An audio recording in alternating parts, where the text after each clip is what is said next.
ศูนย์เรียนรู้ได้นี่มันแบบเฮาบ่ได้เกิดคนเดียวนะ1ชุมชน1ครอบครัวตัวเราชุมชนนี่คืออำเภอกุสุมานเฮานะคะต่อยอดไปฮอดจังหวัดแล้วบัดเนี้ยภาครัฐฮู้ว่ายายเขียวเฮ็ดแบบนี้ชุมชนเฮาแบบเป็นกระบอกเสียงแล้วทีเนี้ยเจ้าหน้าที่ที่กระทรวงเกษตรและสหกรณ์เกือบ20กรม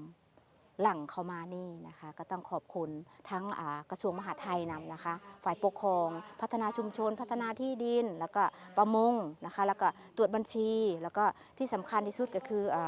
สำนักงานเกษตรจังหวัดสกลนครกรมส่งเสริมค่ะนั่นแหละเป็นคนที่ดูแลศูนย์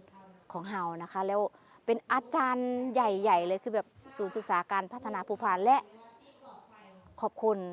เจ้าหน้าที่สวท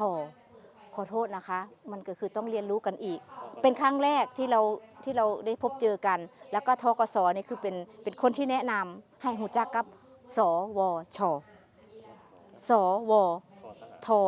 ค่ะโอ้ยนี่แหละค่ะ